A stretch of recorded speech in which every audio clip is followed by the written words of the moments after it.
สวัสดีครับพี่น้องพวกการวงเด่นพากินพาแซบเหมือนเดิมมาละเจอกันเหมือนเดิมวันนี้มีก๋วยเตี๋ยวเส้นหมี่หมูน้ำตก เป็นไดพี่น้องสีสันน่ากินป่ะหมูน้ำตกพี่น้องโอ้โหบักพริกอยู่ข้างล่างหมดพี่น้องคนได้ละปากก็มีโหระพาแล้วก็ถั่วงอกมาพี่น้องลูกชิ้นก่อนตับเขาอร่อยมาก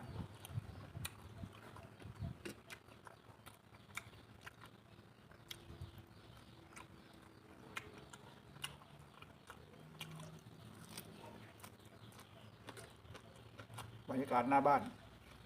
ซึ่งเรา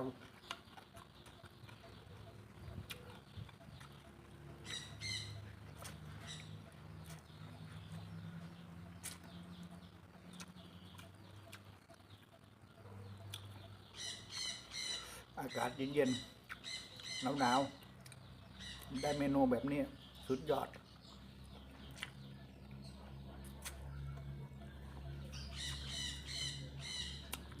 ตับหมูตับก็นุ่มดี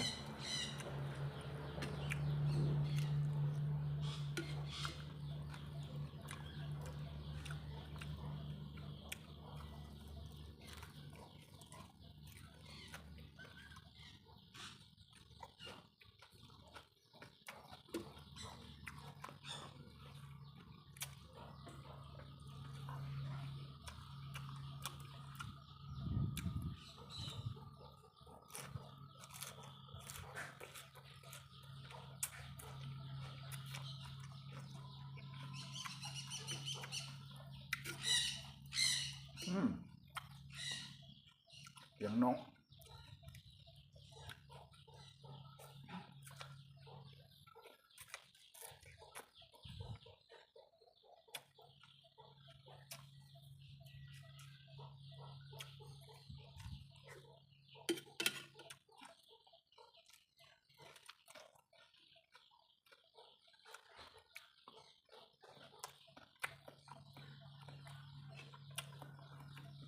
แบบ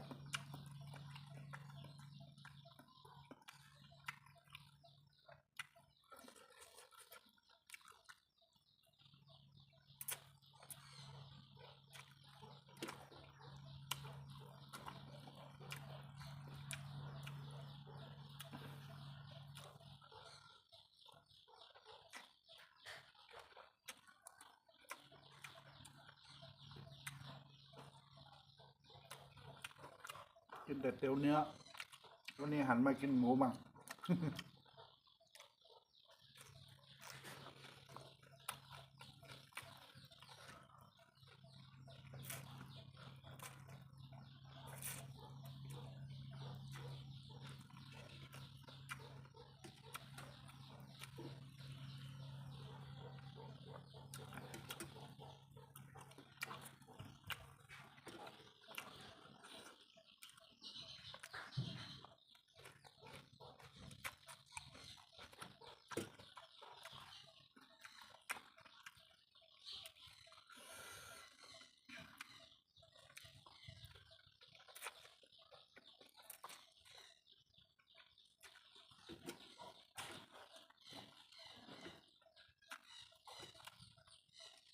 น้ำเข้มข้นเลย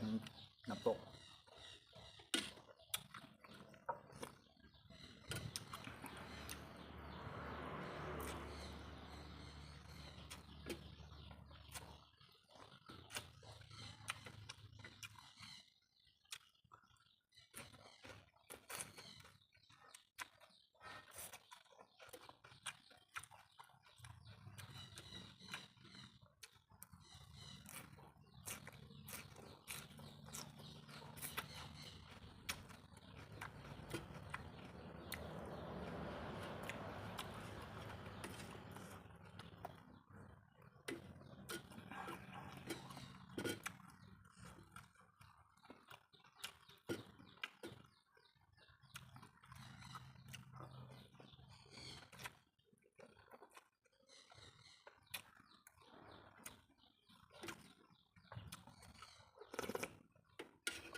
บินต่ำ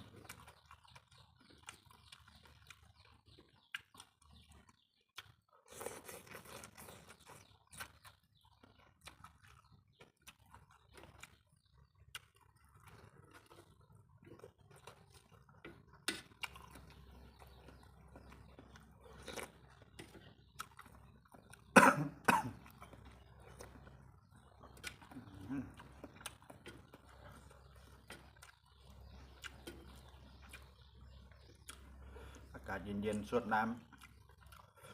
ำร้อนๆมีแห้ง แห้งมีแห้งหลาย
โอ้เป็ดกระดาษก็ลืม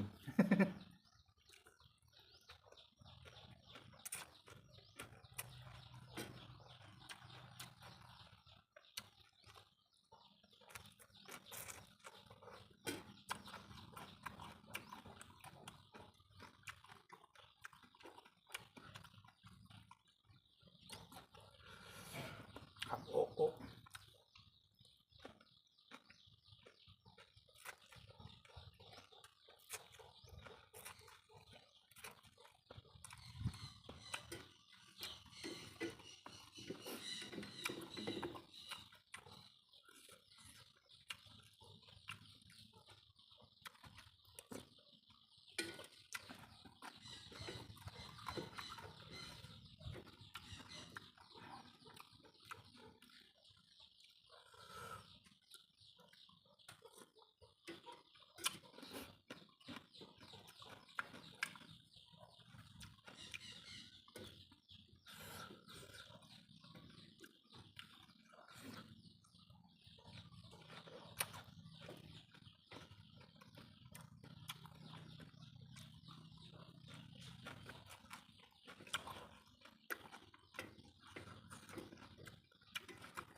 เมนูเส้น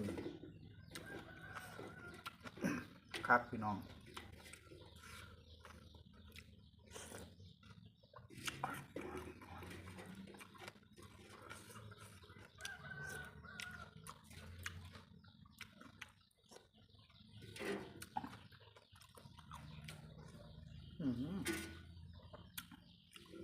รสน้ำโดนกระเทียม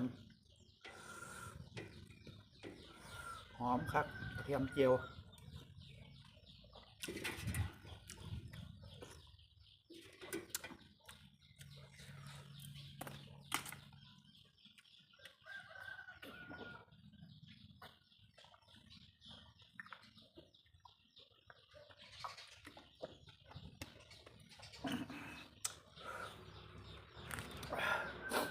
เอาละครับพี่น้อง